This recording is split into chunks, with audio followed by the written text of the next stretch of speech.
This is Ethan Morton from Purdue men's basketball, and you're watching Boilers in the Stands.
Hello, welcome to Boilers in the Stands. We are live after Purdue's 77-61 win over Michigan State. Joining me as always, or us as always, is Kraig Bowers, and we're also joined by Sleeper Media. So welcome to the show. Thank you guys for coming on. That video posts, our normal intro. We're gonna say that it was the loudest that Purdue's ever been, supposedly recorded at 123.2 decibels. That's per Bragg, so if it's wrong, then blame him. But yeah, great Purdue win. Excited to have Sleepers Media on. Yeah, we should just get right into it. We'll start with you, Kraig. Kind of, what was your initial thoughts from the game? Man, just what a great game if you're a Purdue fan. Great environment. I know for one, did not see that coming in terms of just really putting the game out of reach there in the first half, and lots of key contributions off the bench early on. And then just turned into the Zach Edey show from there on. So do want to welcome on and get some thoughts and comments from Greg Waddell and Carter Elliott from Sleepers Media, and also do some work with Field of 68 also. They got a long drive ahead of them. I know, guys, as Michigan and Michigan State fans, maybe Purdue is not your favorite school right at the moment. But first and foremost, I know neither of you guys had ever been to Mackey Arena. So I'd just like to hear your thoughts on just the environment of Mackey and their fans as your first time walking into that place. I think it's the best venue in the Big Ten. I mean, we're in the middle of a travel series that is going through the Field of 68 called College Hoops to Go, where we are visiting 10 different Big Ten venues. We are exactly halfway through. This was our sixth stop today. We went to IU last night. We've been to Illinois, Nebraska. We got to see the Boilers at Nebraska earlier this year in that overtime thriller. And there's nothing that compares. I mean, I think we didn't really know what to expect. We've heard it's such a tough place to play, but it felt by far the most intimidating, by far the loudest. I looked over at you in the middle of the run late in the first half and was just like, I mean, I would be scared. I'd be visibly shaking if I was an opposing player here. I haven't felt that anywhere else. And there's a lot of great venues in this conference, but it, to me, was the fan base. And part of that was the student section, but even the non-students that were there, they're locked in, they're engaged, and I thought they really helped Purdue today in a big way. Yeah, that paint crew was I literally remember looking over and during the game, and I was just like, there's no way when Purdue's going on this run that you can actually just look at your team and be like, what do we do right now? And the fact that they were able to get stops, and then you combine that with Edie getting his buckets always hurt a little bit more than normal people's buckets. And I'm just there wasn't really much we could do. As much as I'm sad about today's game, the way Purdue played, that's like a best team in the country type game, execution wise, everything hitting on all cylinders. So it was special. And Mackey's definitely more special than I thought it was. It is so loud in that place. It really is. Yeah. You actually hit on one of the other questions I wanted to ask you guys. At different times during the year when Purdue's been ranked number one, there's almost been this sense of, yeah, they're ranked number one, but maybe Bama's better, or they're ranked number one, but maybe UConn's better. After that win and sitting at 19-1, is there an argument to be made for anybody other than Purdue, or is it just clear cut right now? I don't think there is. I'll let you go separately, but I said it as soon as we were walking out. To me, what elevates this Purdue team over that group of, you could probably put Alabama in there, Houston. I even think teams that don't deserve to be ranked number one right now, but teams I would consider, like, when they play their best, are they the best team in the country? You could throw Baylor in there. To me, what definitely separates Purdue, and I think they're alone in this, is the fact that Zach Edey is by far the most consistent best player of any player or any team in the country. I mean, he doesn't no-show because he's too good to no-show. He's an unstoppable force that without having a loud game, he's going to get you 20 and 10. And I don't think we've seen a player like him really in my lifetime. We've never seen a player of that stature, but we haven't seen a player that affects the game so quietly. And then today you get a game where he did it loudly and to the tune of 38-12. I mean, if he's going to sprinkle those type of games in there with his quiet 20 and 10 nights, that's a floor that's higher than any other team in the country, because other teams' best players have stinker games where they no-show. And then all of a sudden you see an Alabama team lose by 30. So I don't think Purdue will ever have that this season. Knock on wood, certainly, for Boilermaker fans. But right now, yeah, they're alone at the top for me. Yeah, it's completely unfair, to be honest. And I got to use the word unfair, because when you have a player of that, when you have a player of that size and stature, you at least expect him to get tired. I mean, he is a physical specimen. Like, usually when you have that dominant big man, they wear down. The conditioning's not necessarily there. He might be the best conditioned athlete on Purdue's team. It's actually ridiculous of what he can do on the floor. And then we talk about Edey so much, the supporting cast and how they realize what they have in Edey is great too. Like, they have no problem with throwing it into Zach Edey every single possession and have him taking 20 shots a game, which he should be taking. I mean, he took about 25 today. 24. 24. Yeah. I mean, very efficient, but they're all okay with him taking that many shots. And then you have other guys that can contribute. I mean, in the Purdue games I've watched this year as well, I haven't seen necessarily the David Jenkins that I saw when he played at his previous school. And you have a guy like just comes off the bench today and just can't miss from the 3-point line. So there's something special about this Purdue team. I think people are a little hesitant, maybe because they're looking ahead to March and necessarily how far they can go in that case. But as far as them being the best team right now, they are the best team in the country in my eyes. And I'm not really even up to argue it at this point from what I've seen.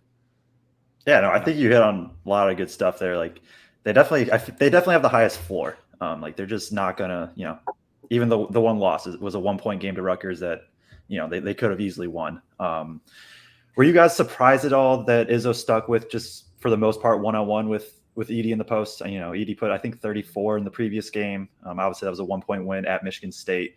Were you surprised at all? They doubled a couple times, and that's probably why they didn't, because when they doubled, had a dump off to Morton and a kick out to Jenkins for 3. But just curious, were you guys surprised at all by that? Yeah, I was a bit surprised, because I really don't believe at this point you can't not send a double team at Zach Edey. I'm honestly willing to maybe get some new basketball turn, maybe throw it. If a triple team could work, you got to do something. You cannot let him go one-on-one in the post. If you know what, I came into this game with a thought process of that we double Edey, and you know what, if guys like Braden Smith and Fletcher Lawyer and Ethan Morton send me home sad, so be it. but I didn't want a 40-point Zach Edey game, which he came just 2 points short of. So I just don't understand. You got to double that, man. I don't think it's up for debate at this point. I think it's one thing to not double in a tie game in the first half, right? And that worked at the Breslin Center. So game flow wise, okay, keep it up, right? But when you get down double digits to Purdue, you have to send a double team, because if you don't, you're never going to chip away at the lead. That's what surprised me. It wasn't necessarily that it didn't start with the doubles, is that they never really came when they're trying to make that comeback.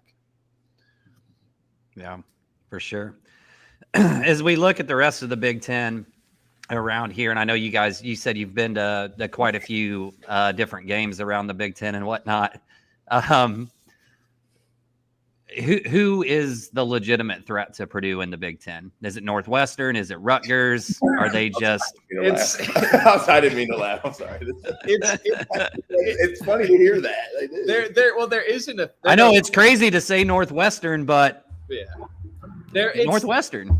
Purdue's going to win the conference by at a minimum 3-4 games. Like I think we all feel safe saying that at this point. We made the audible. We told you this. We're going to come back to West Lafayette for the final game of the season against Illinois. And I'm hoping we get to see some nets cut down. The problem is you might cut them a month early at this rate. So we'll see what happens. If there is one team I wouldn't want to play if I'm you guys, though, it's Rutgers. I mean, I think Peichel's like 4-1 against Painter in the last couple of years. Yeah. We've got this thing with Rutgers, and like Purdue fans actually begrudgingly like respect Rutgers, and there's this weird thing between Rutgers fan and Purdue fans where we're all like, great game, and it's not like playing IU or MSU or Illinois.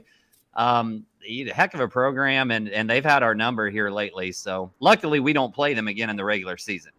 Yeah. I would like to say this, and I'd honestly like to get your thoughts and hear if you guys would disagree with this. But as someone who is starting to watch all these teams and see them up close in person, this is the first time in my life I've been to all of these venues.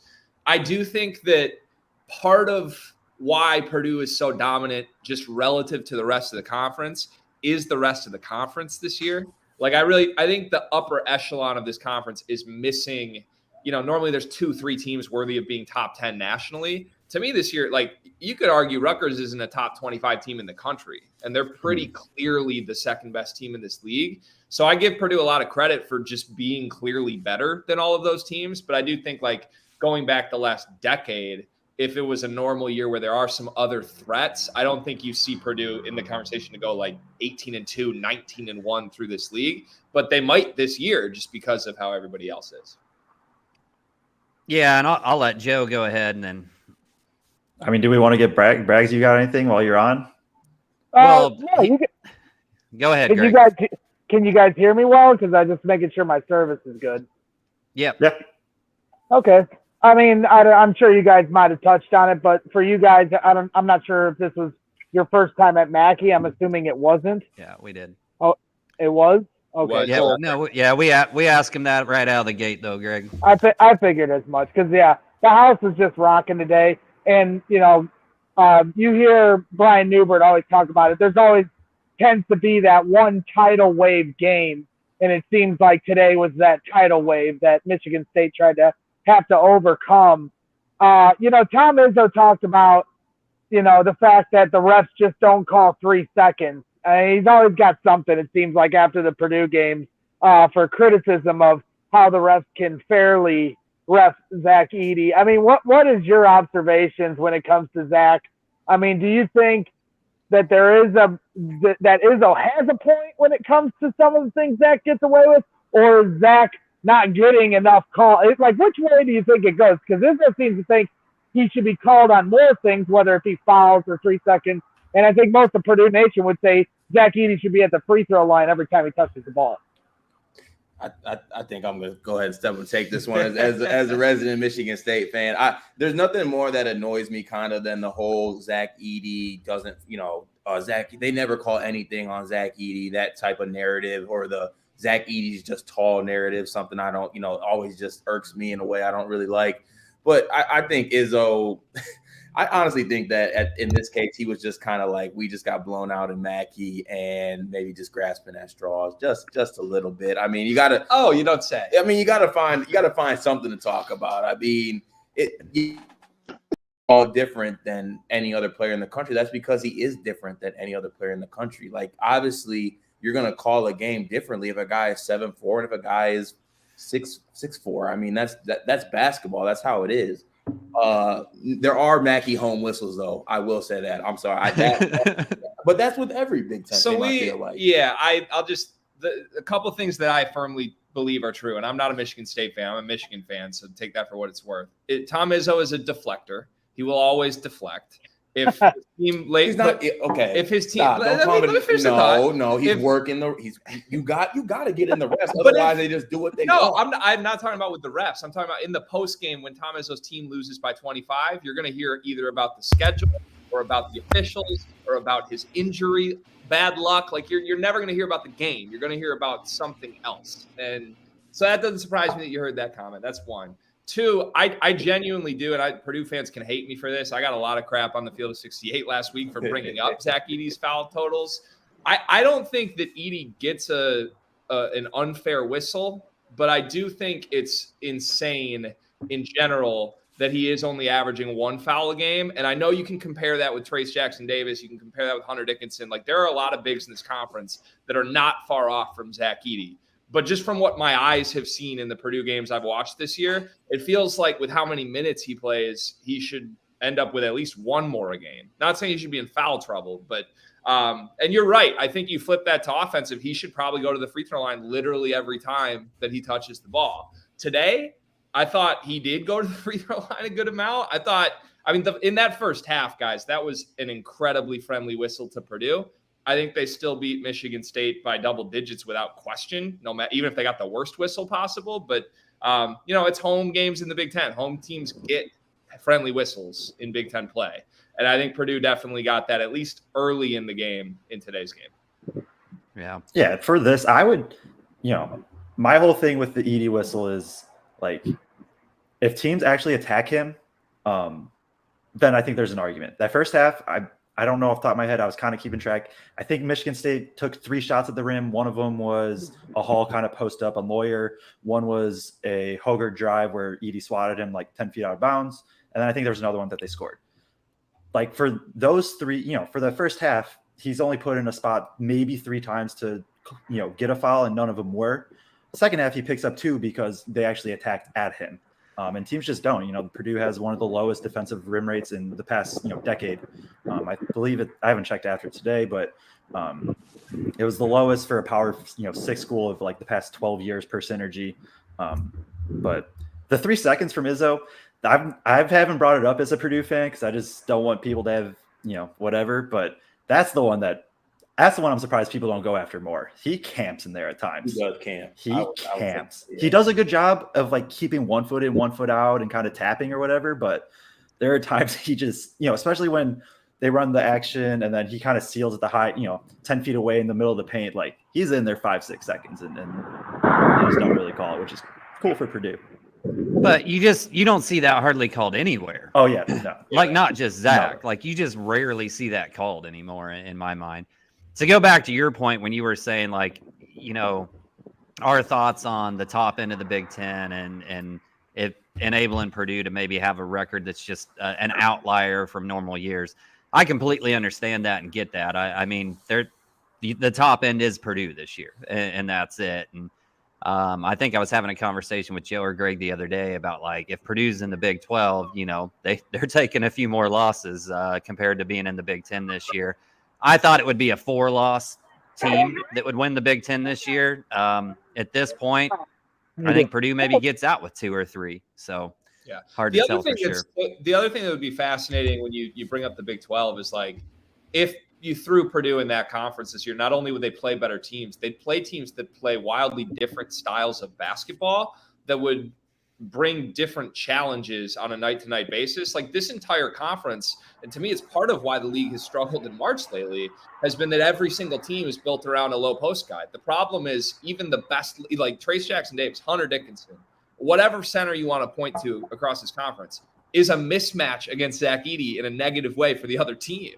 And those guys are all American level players, but Zach Edey is so good that there is no team that right now, other than like maybe Penn State, who wants to just shoot 53s a game, like there's not a team that poses altering challenges that take Purdue out of how they want to play basketball in this league. So that to me, like, again, it's why I've said, even though this team to me right now, absolutely best team in the country, why I'm not necessarily rushing to pick them to win the national title this year is because I do still want to see what they look like when they are forced to play other styles. And give them credit, in the non-conference, they did that. Your 2 big wins against Gonzaga and Duke were great wins. That's not our 2 big wins anymore. Marquette's the best. Marquette's the best win, arguably, out of those 3 right now. Ken Palm and Nat, right?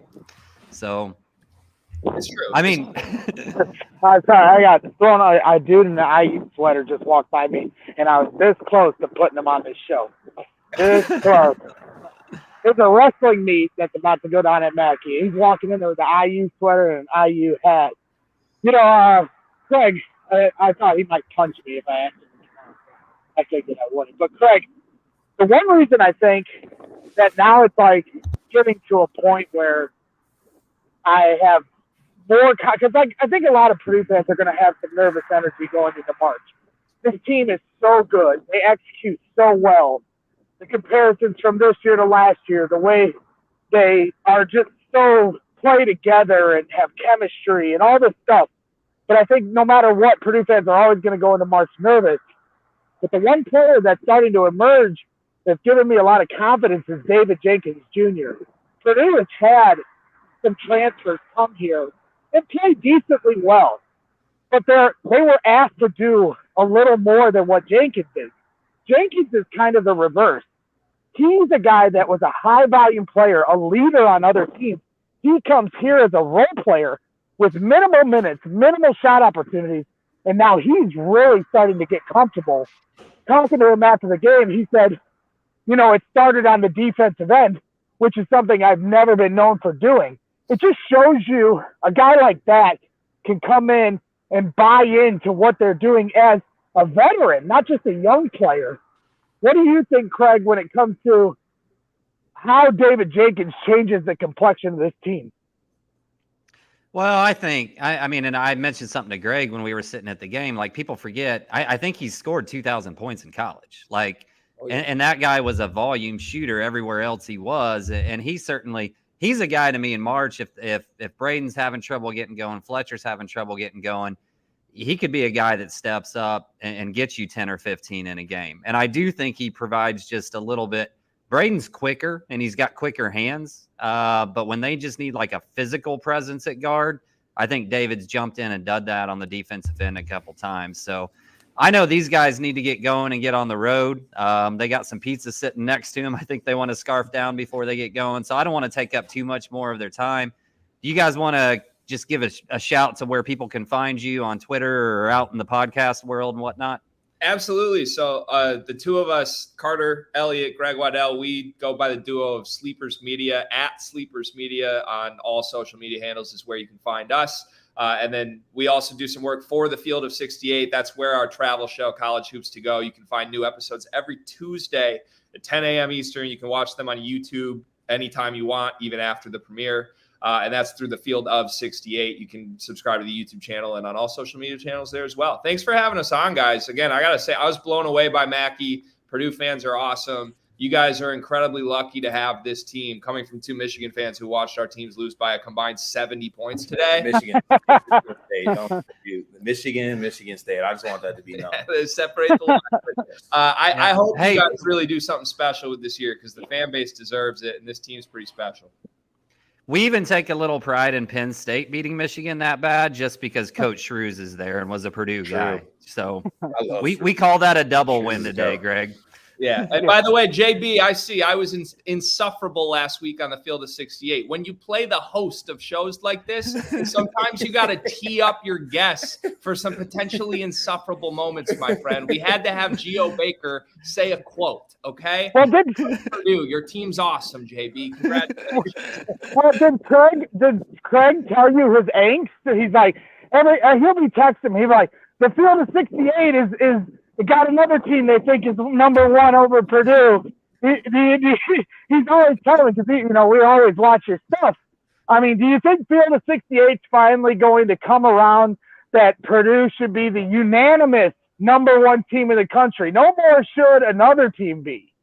100%. I mean, look, part of this. Will they come around? Yes, they will. At least, listen, part of this is the fact that if we're being honest, Alabama until this week had won 9 straight games by 20+ points. Like, Sure. that was at least a conversation. Now Alabama puts up 2 stinkers. Like, there's nobody playing on this level. But I will give Jeff Goodman some shit for Purdue fans. Well, hey, appreciate you guys coming on here. Kraig, give him a lot of credit for, reaching out to you guys. And we really appreciate you guys coming on here. You're obviously welcome anytime you guys want. And we look forward to seeing you guys up here for the Illinois game. And I'm sure we'll cross paths again. Yeah, we'll bring our scissors for that one, man. There you Cheers, go. guys. Appreciate you guys. Dude. Thanks. All right, Joe, take it away. Stats breakdown time. Yeah, we can do that.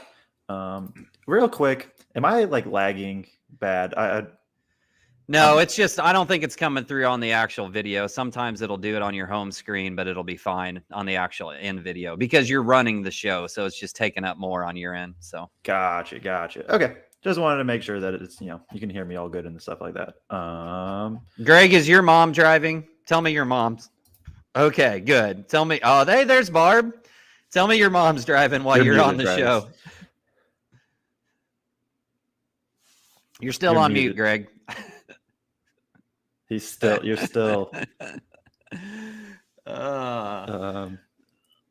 We got to get our commenters to be nicer to our guests when we bring them on. They were trying to give Field of 68 some crap today, and man, they're talk shows. They're gonna debate stuff and they're gonna throw stuff out that are hot takes. So yeah, no, you gotta really appreciated those guys coming on. They were actually sitting right next to me on media row and just super complimentary of Mackey and the fans and the environment and of the Purdue team in general. Yeah, see, so I don't know if you could hear me because I think my mic was muted, but yeah, I got the chauffeur driving me around, while I do a post-game show with you guys. If I start lagging at any moment, just boot me in the back. Joe, you can do the rundown of the stats because I won't be able to do it off my phone. But, yeah, this is what we want to try to do for you guys. Obviously, you're going the wrong way. You go that way. You guys go that way. Turn around. You're good. Turn around. I promise. You got the stats handy, Joe? Or Yeah. No, but I just want to say, this is what we're going to try to do. Road games, we'll be in our studio, but for the home games, Joe's in the stands, Kraig and I are in media row.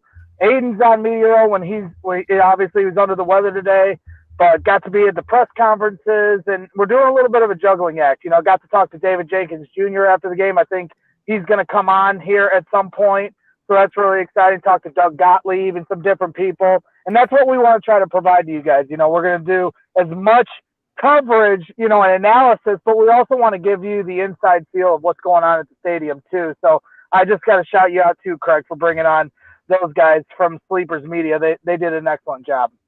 Yeah. All right, we will get into stats now.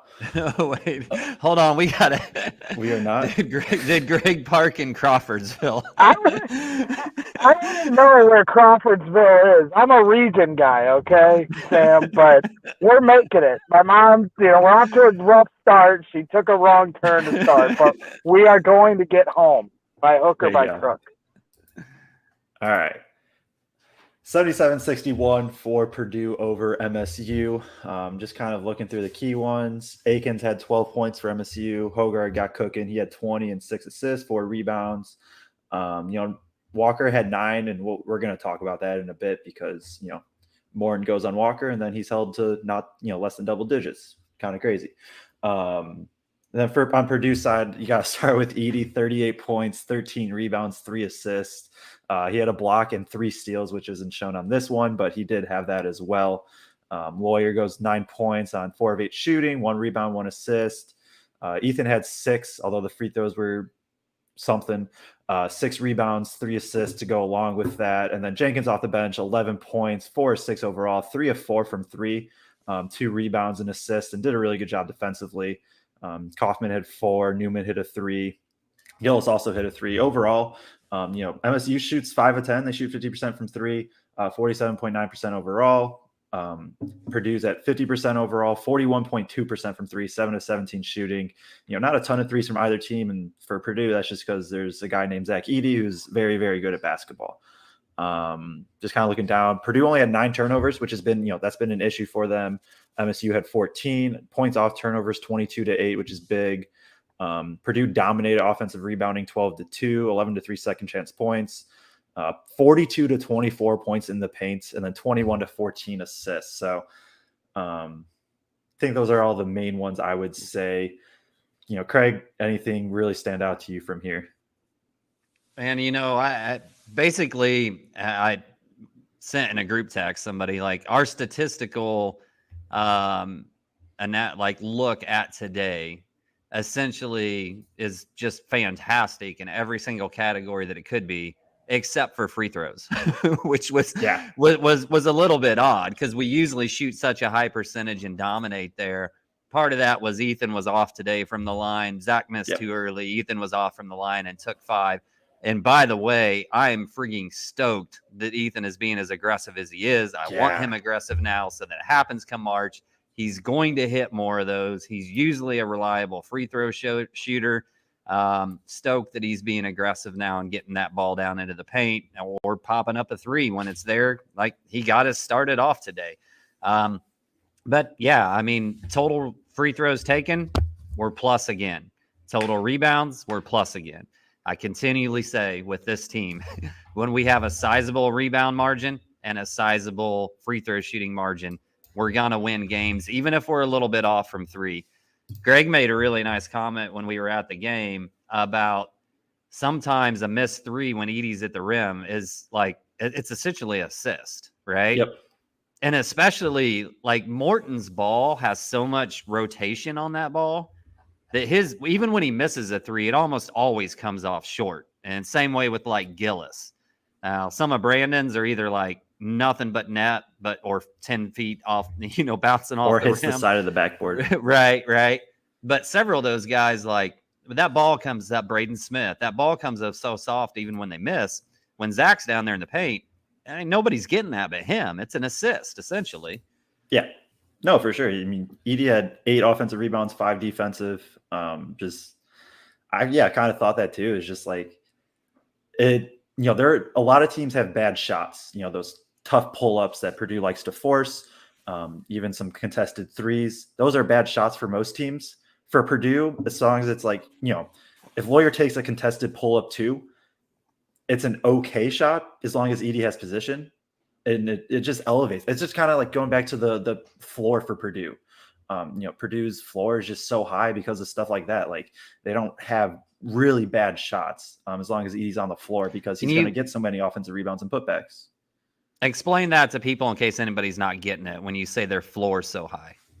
Yeah, like this Purdue team, there's going to be questions. I think even within the fan base, we are all like, where is this ceiling at? Can this team can obviously win a national championship. I think we'll all agree there. But like, your ceiling when you're at your best, when everybody's at their best, like where does Purdue rank? And that's where I think, more of the conversation can come in. But when everybody's more towards their worst, their floor, like I'll take Purdue's floor over everybody's because of just stuff like that. Like, a bad shot can turn into an easy 2 points for Edey or First more than anybody else in the country. They don't. If they want to, or if they don't want to, they don't have to rely on the 3, more high variant shots of jumpers. You can just feed it into Edey and let him get hook shots, let him get, drop steps, just different things like that. And then even the shots they force, like Purdue forces a lot of pull-up 2s, a lot of jumpers. And there's going to be times that teams hit a bunch. MSU had 2 or 3 runs where even to start out the game, MSU was hitting everything. I think they hit 4 or 5 tougher open mid-range jumpers to start the game. So that's going to happen, but like in the long run, those aren't the best shots. And so now Purdue is forcing those, and it just, it just makes them tough to look really bad. Like it's just not a team that's going to look really bad. Maybe they'll have one game because everybody just randomly has a game, it seems like, but that's kind of, where I'm talking with the floor and that.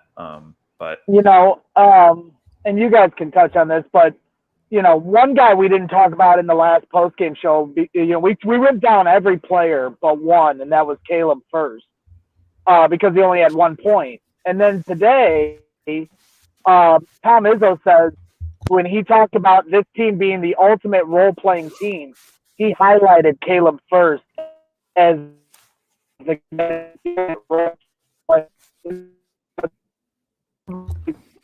Tough.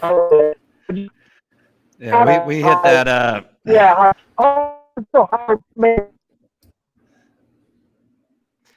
We must have hit that bad area there for Braggs. Man, that's a tough look for it to That's freeze on. Somebody needs to get that. But hold on, yeah, I need to screenshot this. I'll talk for a second. But yeah, no, I think the point Braggs was trying to make is just like, there's even the, I forget I think it was Carter that said it. But this is just a bunch of guys that are willing to buy in. They're cool with Edey taking 24 shots and 12 free throws. They're cool with, 2 freshmen in Lawyer and Smith running the show at times and them combining for 20, not today, but at times combining for 20 shots. Like this is a team that's bought in. It goes with First, Mason Gillis, Ethan Moore, and David Jenkins, even the rest like TKR and then Newman. Just everybody's willing to do their role. And so First is going to be a super high energy. He had 5 boards today. Usually he gets a few offensive as well. These were all defensive. 4 assists for First, which is that's got probably a career high. I don't even know where they came from now that I'm thinking about it. But, Ethan Morton, 6 rebounds, 3 assists, just, made Walker's day really tough. It's just a bunch of guys. Yeah, we did not let Walker get going. And like part of that was I tried to tell some people after that game at MSU, like that's not Walker normally. Like Walker's good, but hitting fadeaway Kobe Bryant crap like for 30 points to the tune that he did to us in that game at MSU, like that's not who Walker is. He just went nuts. And like you're gonna have that, but man, they never let him get going. I made a note with like 6 minutes to go in the second half. He had not attempted a 3. I didn't go back and check after the game to find out whether he ever did not attempt a 3. And like, honestly, how many did he hit on us up there? 5, 4, something like that. He had 2 on Edey. Yeah. Well, he had like 2 with his toes on the line too. Yeah. Right. But, so that took away. It felt like he hit 6 or 7 up there. Yeah. No, for sure. Yeah. Go ahead. I was going to say, yeah, no, he was 4 for 11. I think I would safely say 8 of those were mid-range shots. And, he can hit those. He did, 2 weeks ago or whatever that was. But, that's who MSU is. They're a very jump shoot heavy team. Even their big Hogard, the only one that obviously their 5s don't shoot really, but, Hogard, he'll pull up for jumpers a lot. Hauser's a really good shooter. Akins is purely just a shooter and a good one at that. But yeah, no, it's just a good game overall. Like Ethan shuts down Walker, and now if they're not making tough jumpers, it becomes tougher for them to score because they're not getting to the rim. They took per stat broadcast, they took 10 shots at the rim.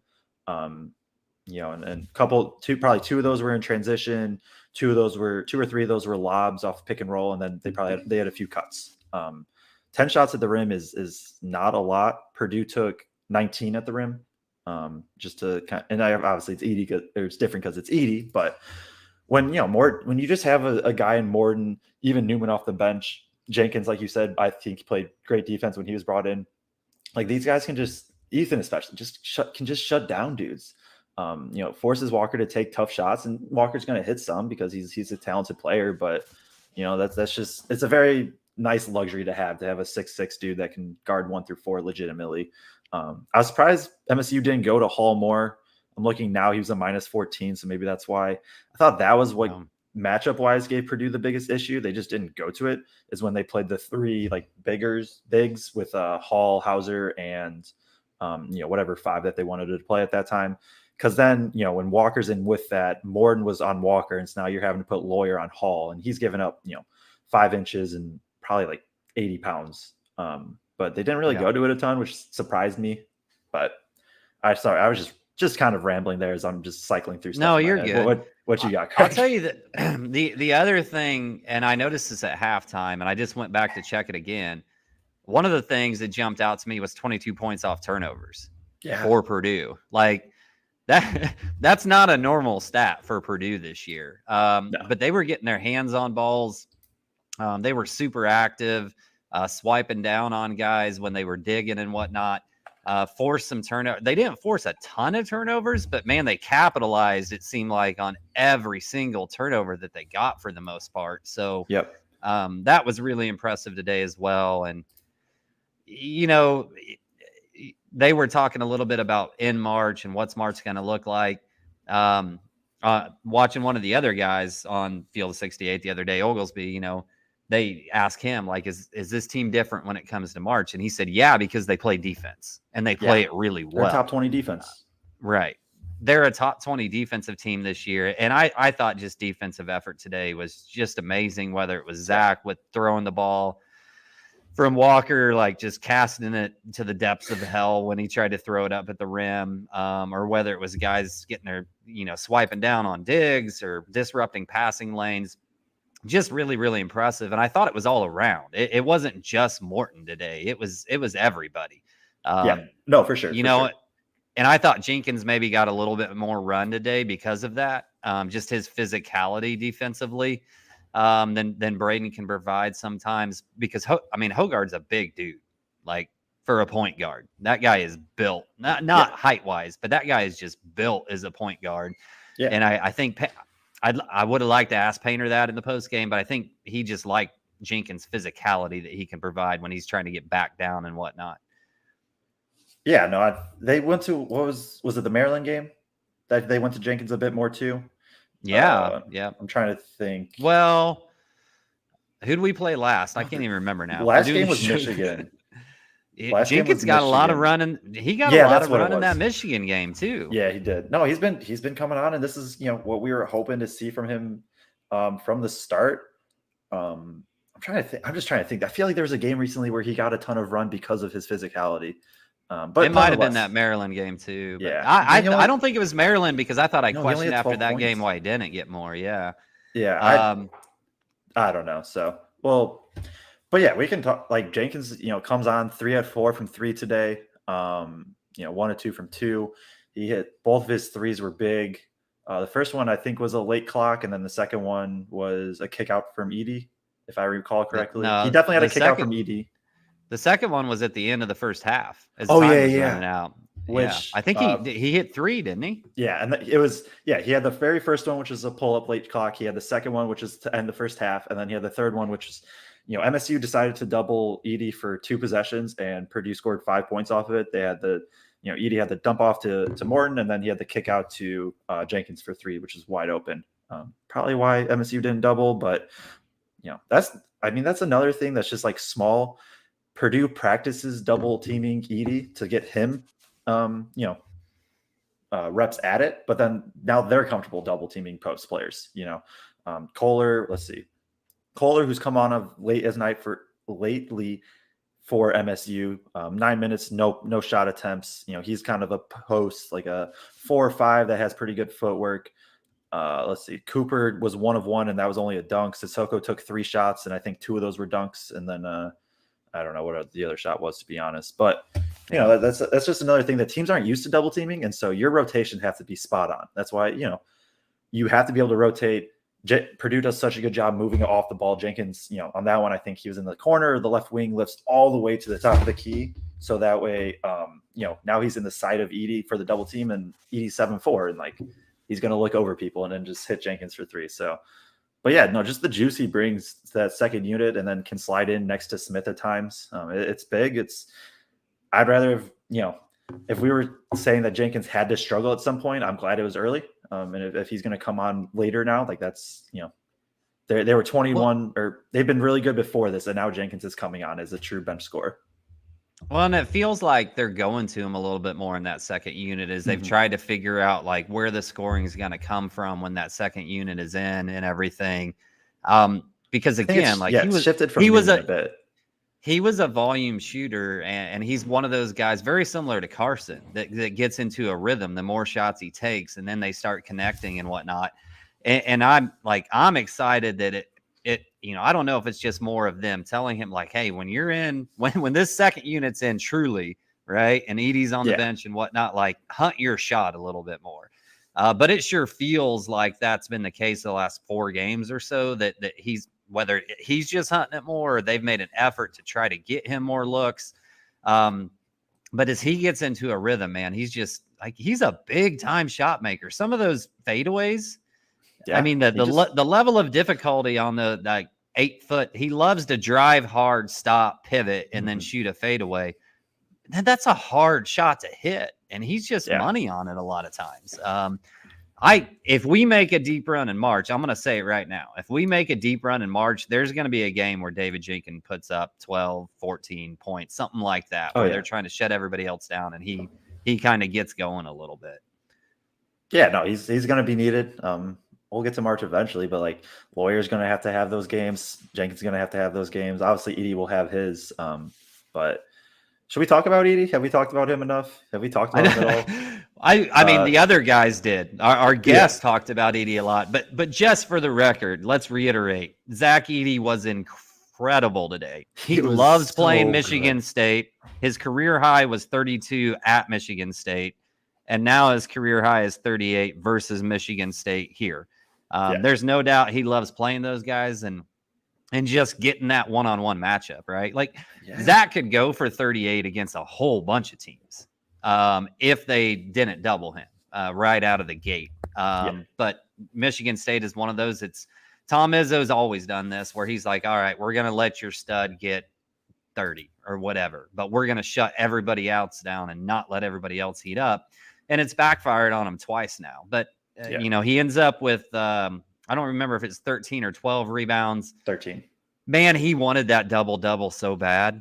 Like, he missed 2 rebounds and, like, slapped his hands because he didn't get it. You could tell he knew exactly what he needed.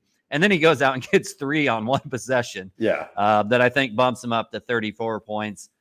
Were you – I got to ask the question. I'm not being critical of Painter here. I am not. I already know where it's going. But were you as shocked as I was that he put him – like, it seemed obvious that Zach went to the bench and then Zach was like, I want my 40. And got put back into the game. But I was a little surprised by that. And every time he hit the floor after that, I was cringing and just like, I see what you're saying. You're surprised Edie went back in. The first time.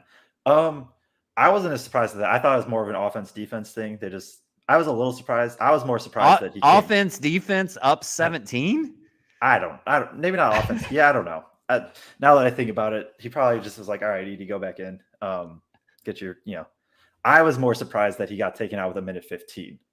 I don't know if you were able to look at the bench when that was happening, but TKR did not want to come in. TKR, no, he was like, I'm sorry. Even I'm assuming it was joke. Obviously, we can't hear everything.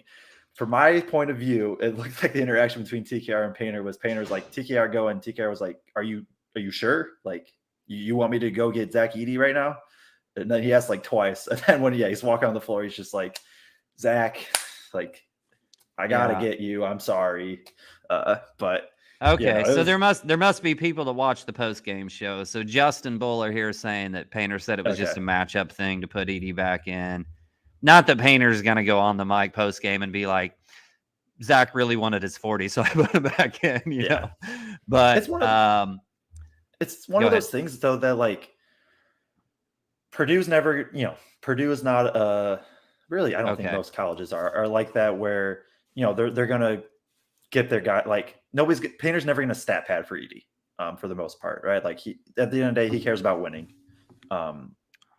But also it's just like it's one of those where it's like since Edey's a legit, he's the favorite for National Player of the Year right now. Like having some performances like this really, really helps. Because Jalen Wilson of Kansas has been playing well, Trace has been playing well. I don't think they're close, at least in National Player of the Year yet, but it's still it's interesting. It's going to be interesting to see that balance, I think, going forward. Like Edey definitely knows where he's at. I don't think Edey's playing for stats, at least while the game's in hand. Maybe he did, maybe while the game's he knows a little. while the game's in question, he said, I watched an interview with him the other day, and he said he knew where his double-double was. Yeah. He was trying to get one. So, like, Yep. he's aware. But like you said, if the game's in question, I don't think he's like hunting another rebound to get a double-double. But when you're up 17, you can do some, or 16, whatever it was. You can do a little bit of that. Yeah, no, for sure. I do want to talk about how they because it's just Edie's so good, and maybe it's hard to describe because we've just never seen anything like him. At least in college, really just period. But they just Purdue is so good getting him the ball. It's wild. Like teams just. It doesn't matter. Like if you want to front him, like they're going to counter that. If you're going to double team him, they're going to counter that and get him quick looks. Like, MSU pretty much played it straight up one-on-one. Wasn't really denying the post entry pass. But even then, like if they are at all, Purdue does so good of putting Edie, they'll have him screen or something like that, or just movement up top. And so now the ball's swinging. He's 10 feet away, dead center of the paint as the ball's swinging to where it needs to be to get a post entry pass. And so now he has the ball. Everybody's so spaced because of all the movement, and he can just go to work. Like, Sissoko he's athletic. He's not big enough. Cooper actually does an okay job on Edie. He's honestly might be the best out of the three. Kohler's, he's just not there yet. I think he'll have a good career. He's not there yet. Like they just do. It's so tough. It would have to be so frustrating to game plan against Purdue right now. Like, I don't know. You're just like, all right, you have to control Edie, but also as a rim protector, your duties are to help on any drive. So you got to be aware of that. And all the guards are sprinting in 40 different directions, and they're all bought in. And it's just so tough. And it's so much fun to watch as a Purdue fan. And especially when I say the others, because like you generally count on Smith, Lawyer, and Edie to get points somewhere, somehow. They'll fabricate the points even if they're not hitting shots. But the last few games, the other six guys have, not contributed. I mean, I know Jenkins got double digits today, right? But you look down that stat sheet. I was looking at the stat sheet on the way over here, and like it's 5 from this guy, 6 from this guy, 7 rebounds from this guy, 4 assists from this guy, whoever it is. They're all contributing in so many different ways. And, we went through a stretch there where the bench was really struggling, especially to provide value in points anyway and scoring.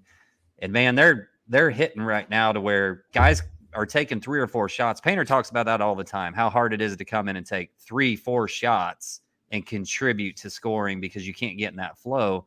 And guys have been doing it here, especially the last 2 games. So, but I think the biggest thing, and Waddell had asked me when we were sitting up there, like, you watch him every game. Was it just a matter of him not getting more minutes last year, or has he gotten significantly better?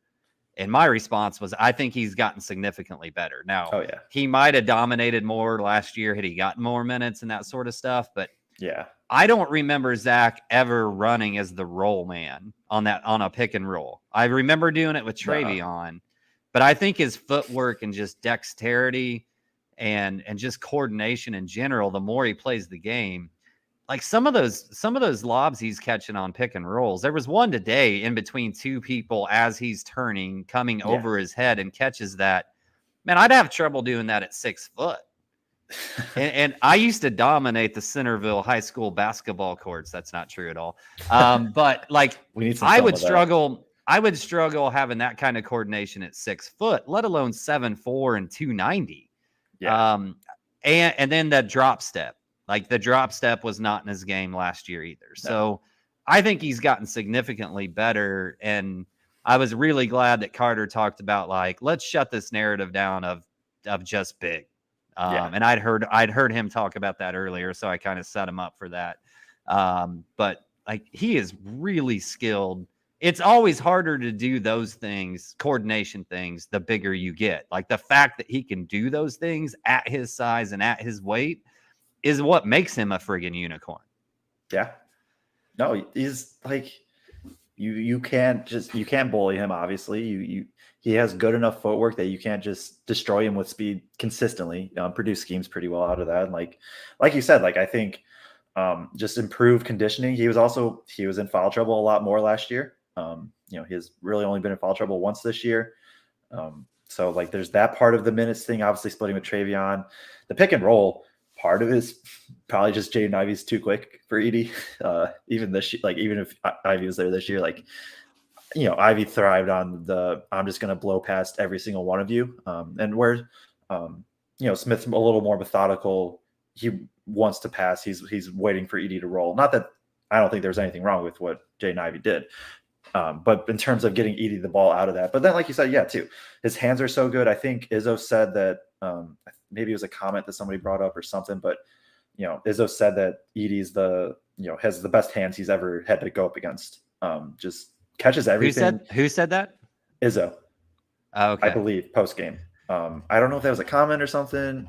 My bad if it was one of you listening. Real quick, also, while I'm talking about listeners, 113 of you, it says here, if you could hit the like button, that'd be great. I'm really enjoying doing this. Kraig, I know, is enjoying doing this. Aidan's, he has not feeling well, so maybe the likes will help him feel better too. And then, the home games are fun because it's just going to be kind of a little mix of everything. We're going to maybe get some people on. Braggs will be in and out. Just kind of figure it out, and then the way games will be good. So appreciate anybody hitting the like, just because it helps us grow, and we can keep doing this. It's been a lot of fun. So yeah. Okay, Joe, I got to ask you about this. I'm going to put it up. All right. Because Braggs cannot handle not being on the show, and he's actually commenting on the show right now to get us to talk about something. But he said, I liked how they used baseline with Gillis to get it into Edie in the second half. Did you notice that, what he was talking about there? I'm assuming he mean like on the wing kind of. Yeah. No, it's a good, because especially with Gillis doing that, he's here. I have the board here. If we can try to draw this up. While you're in general, go ahead. So, you have you have your one here, whatever. This isn't a specific play, but it's going to be something like he has the ball. We're going to clear out here. This is Gillis right here. He's going to come here. And so now you have 3 here. Gillis is here with the ball. And this is when Edie comes over and he's going to seal, right? He's going to seal his guy right here. And now Gillis can throw here. Let me erase real quick. So now Edie's here. Edie has the ball. And when Gillis does it in the baseline, like over here in this baseline area, he's going to be here. So the defense is going to kind of be like here or so. And then Gillis automatically cuts. He's the one that cuts off of this. So he's going to make this pass. He cuts opposite block. It takes his guy with him. And now Edie has all of this space just to kind of work. And so, that's definitely something. Like they're so good at getting the spacing right. They know how to utilize the passer into the post and have him cut off. They know how to have spacing. They know how to have the off-ball movement with it, which you expect, obviously, when Purdue, that's their whole system. But that's just very good thing. Just in general, they're just so good at drawing up the post-entry passes. It's pretty wild, to be honest. But this Braggs is spot on. So. Yeah, and just in general, there's been multiple games this year where people disrupted that post-entry feed in the first half, and then they've come out with a completely different wrinkle, whether it's who's throwing it in or who's sitting there for Zach to pass it out of that double when it comes to make the double less likely to happen. There was a couple times in games where they even set it up so they were throwing big to big from first to Zach. Whatever it is, Painter has 1,000 different wrinkles in how to set up that entry feed and where everybody else is around it to take advantage of that. And I've just been amazed. Painter's X's and O's, he has been in his bag this year. He's so good. And now, some people may say, well, when you have a 7'4" unicorn, it's a lot easier. But the tools at his disposal are also great. And he has probably the biggest weapon of a tool he's ever had in the middle to run everything else around that. But man, he's just been in his bag in terms of his decision-making and his counters and adjustments, all that sort of stuff all year long. Yeah. I want to bring up though, Fletcher Lawyer. Okay. I don't even know what he ended up with tonight. Did he hit double digits or was it 8 or 9? 9 points, 1 rebound, 1 assist, 1 turnover, 3 of 5 from 2, 1 of 3 from 3. I have been amazed at his ability to finish through contact. Yeah. And he's not finishing through contact at the rim. Like, he's shooting a 5-foot or a 3-foot or whatever it is. Like, I really thought, even in non-conference, I was like, man, when he gets up against super physical guards, because he's not the biggest guy yet. You give him a whole year in Purdue's strength and conditioning program, he's going to bulk up quite a bit. But he's not a big guy right now. He's listed at 185, and I don't know if I buy that, to be honest. Yeah. I mean, he finishes through contact so well. And just like heads, you hear him talk about eyes on the rim or whatever. His head is always up while he's taking that contact. So as soon as he gets just a sliver of a amount of space, then he's putting it up. And just, man, it's incredible to me at his size and weight right now. Yeah, he should not be he shouldn't be able to do that right now. I kind of bring it back to I think I made it on the last show, is like his role was perfect at Homestead. Just this guy that just said, go get buckets. We're going to run a lot of action for you. We're going to put the ball in your hands. You're going to finish through double teams. And I think it's really got him ready for this. Obviously, his background in general with basketball has definitely helped. But yeah, no, he's so good. He understands angles really, really well. And just knows how to get the ball where it needs to go. Like that, as simple as that. And then he doesn't look strong, but he's definitely got something to him to be able to finish through all the contact of the Big Ten. It's this is a good shot. That's from the Minnesota. Definitely Zion. There's a reason. There's a reason that Crispin is on like FS1 now. Yeah. So, please don't clip this and send it to Crispin. Yeah. Hey, we need to pause just a second, because I was seeing in the comments, and I was like, what are they talking about? Because I've been so caught up on this game. But the Lady Boilers, upset number 2, Ohio State, at 73 to 65 today. Yep. Know one of their assistant coaches pretty well, Michael, and really excited for you guys. What Katie has done with that program has been amazing. I was in college when they won their national championship.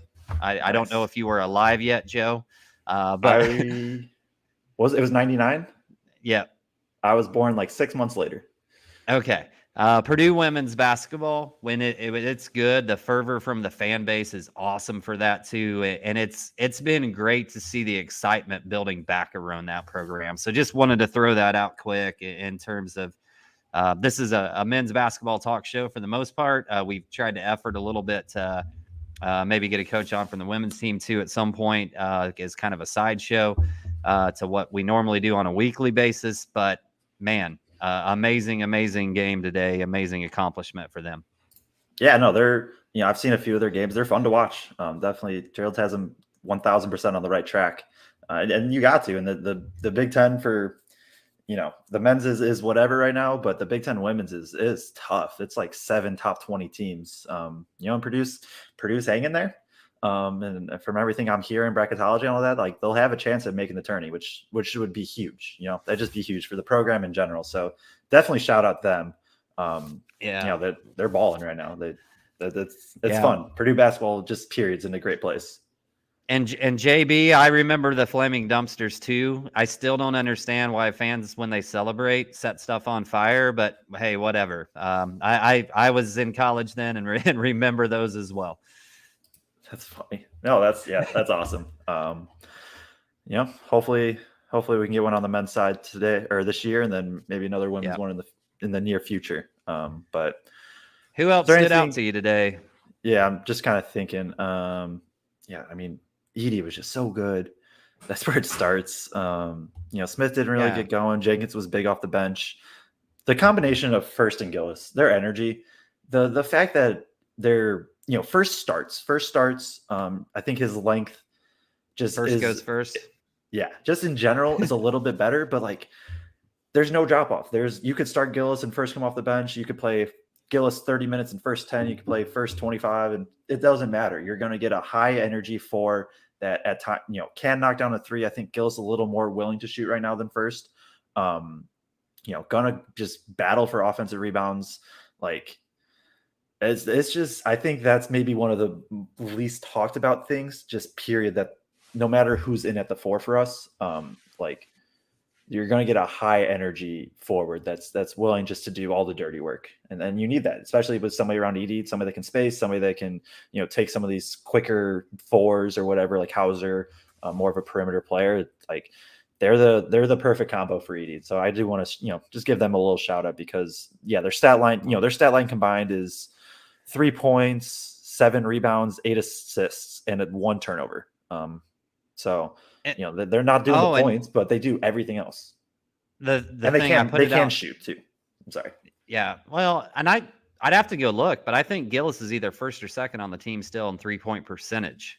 I would love on that second unit to see stuff run for him to get open for 3 a little bit, like every once in a while. They do it, but it's like it's few and far between. And it's just money. But his energy this week has been incredible. I thought his energy was it the Maryland game or the Michigan game where he started the second? Would have been the Maryland game, right? Maryland. When he started the second half. No, Michigan. It was Michigan because Painter wanted to match Reed with first off the bench. Yeah. But his energy has been incredible in the last few games, and just offensive rebounding. He's just flown in there and grabbed some stuff that you're like, where do you even come from? Yeah. As far as that goes. But the thing I was going to say about Zach that we didn't mention, that I put out in a tweet right after the game, he had 0 turnovers today. Yeah. Like to go with the 38 points and the 13 rebounds, he had 4 assists and 0 turnovers. And most games that's around 3 or 4. So like that's an amazing stat to me. Just, I mean, we got 9 games left. I think Zach would basically have to implode at this point not to be National Player of the Year. I don't know. Do they vote on that right after the regular season, or is it after the tournament? I assume it's all because it's supposed to be regular season based, so I assume it's right after. Like Sheway won last year, as he should have, and they they got bounced first round. Chris is saying he had 3 steals also. Yeah, he had a block. Is that and 3 right? steals. Yep. Wow. Well, because he deflected like a pass or 2, and then he maybe deflected a pass. He also had a couple where he just kind of poked his hand in on like the perimeter and stuff, and it was just I think he even dove on the floor once, which is just wild from a 7'4" dude. But no, he's Iowa just beat Rutgers. Everybody is now I had Iowa winning this game too at Iowa. Yeah. But everybody else is 3 games back from us in the Big Ten now. Other than Northwestern, 2 losses back. I know, right. Other than Northwestern, so we get to go. When do we play them coming up? But we'll have February an opportunity. 12th, that's Super Bowl day. Yeah, we'll have an opportunity to solidify that ourselves, rather than worrying about what other people are doing and what they're doing to other people. Still coming up, so. Man, the Boilers are in a good spot. I put something out yesterday that basically said we're 2 games up on every power conference team in the country at this point. Purdue theoretically could lose 2 games regardless of what anybody else does at this point, which other teams are going to get more L's and still be a number 1 seed. That's insane to think about. Yeah. And even the losses that will come, like looking through the schedule, like if they lose at Indiana, it's not like that's a bad loss. At Northwestern isn't bad. At Maryland isn't bad. At Wisconsin, I would say is bad. I think Wisconsin's bad, just period. But and the home games are different because you just can't lose those pretty much in general. But even then, like the home games, you have Penn State and Iowa, Ohio State, Indiana, and Illinois. Like it's tougher games. No games that maybe except for at Indiana that Purdue won't be favored in. And even then, that'll be just close. They're all winnable games, but it's not like it's easy too. So even a loss isn't like there's not going to be like a bad loss opportunity coming up for them for the rest of the way, which is also going to help their case, I think. Right. Hey, Joe had a question in the chat asking what we think they can still improve on, and that might be a good one to kind of wrap up on. I think we've kind of talked everything else out for the most part, but any thoughts there from your standpoint? let me think. What can they still improve on? There's a couple breakdowns in pick and roll coverage where the big got behind Edie. There was no help side, which that's when they got the lobs. They got them 2 or 3 times in the second half. So that's a minor thing. I think it was more so MSU just did a really good job of dragging Edie out and getting the lob rather than something that's worrisome for Purdue. I don't know. Like, I think, there's like I said earlier, like I was surprised that they didn't go to more of that 3 big, 2 forwards in Hauser and Hall, and then they're big, because I think that could have caused issues with Lawyer on Hall. I think, I think Lawyer did good defensively, but there's going to be matchups specifically with how Morton is going to take, primary guards if they're good. There can be matchup problems in the future there. So maybe just figuring out how they want to go at those, where Lawyer's 4 or 5 inches shorter has added mismatch, whether they want to double stuff like that. But from today, no, like, MSU, they went on a few runs because of their jump shooting, to be honest. Some of it was breakdowns, and that just is going to happen. Some of it was just they're a very good jump shooting team, and they hit tough ones. That's for sure from Aidan. The pick and roll coverage, it's going to be fun to see next Saturday. They're going to go at it a ton with Hood, Schifino, and Trace, and just put Edie in tons and tons of action. So I guess that'd be the thing. Overall, just a really good game. The turnovers were good. I guess you hope to make some more free throws. I don't know. What you got? Anything? Yeah, I guess the one thing that jumps out to me is sometimes we're not the best at, like, we're really good in defense in the half court set, but teams that have pushed us on it fast, whether it's like Michigan State did a couple times today after a made basket by Purdue. Yeah. And it's just like, stop the ball. What are we doing? I think the first unit does a pretty good job with that, but the second unit sometimes just gets a little lazy of where's the ball and stop the ball. Because like they said earlier in the show, we don't play a lot of teams that do that. Now Gonzaga wanted to do that when we played them, and we did a really nice job against it. But Michigan State's one of the few teams in the Big Ten. Iowa will do it some too. Well, they're really push it on a made basket or a missed basket, either one. And I'd like to see us get just a little bit better on transition defense and teams that want to just push right off of even a made basket by Purdue. So that would be the one thing for me. I'm quickly pulling up the numbers. I'm stalling for it. There it is. When you look at like our defensive numbers per synergy, we're good on the perimeter. We're good defending the pick and roll ball handler. We're susceptible at times to the roll, but that just doesn't happen too much. And the one area where we're bad is transition. We're 20th percentile in transition defense. Now the good thing for us is that where it's 6% time rank is what it's called. So like there's probably only 30 teams that allow fewer transition shots than us. So like we're not good in defending it, but Purdue doesn't allow it to happen a ton. Well, because we have so few live ball turnovers. Yeah. Yep. No, for sure. That's definitely a big part. But no, I think you're spot on with that. That one's definitely they probably got 6 to 10 points just off of pushing off of makes. I mean, and not to say there's not areas where individual players can't get better, but that's from like a systematic thing or a teamwork thing. Like super athletic big guards that can hit mid-range shots are always going to give our guards trouble. But like that's not going to change. Braden Smith isn't going to grow 3 inches, So there's things that you could say Purdue needs to do better at that, but you have who you have at this point. You're going to struggle at some of those things along the way. So what systemically as a team can you do to improve? I think that's what me and you are trying to address. So there's obviously other things that, you just, regardless of the team, your skill level and certain, or not skill level, but physical characteristics are going to limit you from doing certain things. And those aren't going to change. So it's how do you best do that? And sometimes when guards back our guards, like Hogard backed some of our guards down today, and we actually doubled Hogard in the post. So you have to do things like that to make up for it. Yep. Yeah, no, for sure. I think you're spot on. Jeremy, I'm good. Brokerage already took care of me, so thanks for that, though. There you go. You got anything else? If not, we can kind of wrap it up. No, I mean, I feel like just for you know, in the basic theme of the show that we got to do like some kind of 10-minute Midwestern goodbye here where we don't really Bragg's close back on it or now. No, I'm good. Just giving Greg, I know Greg's listening. We're giving you a hard time. We miss you, buddy. We wish you could be on all these home game, post games. You provide the energy and the life to the show. So I hate that you can't be on here with us for the whole time, but glad you were able to jump on and talk as you made that trek to your car today. And also thanks to Greg.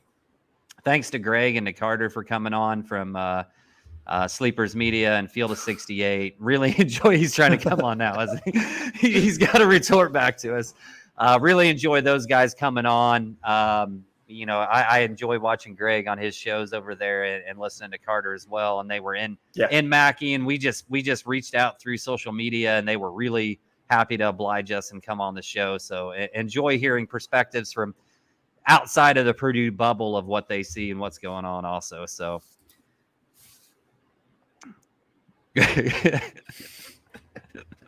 I don't think Greg's going to get back on as much as he wants to. So yeah, no, for sure.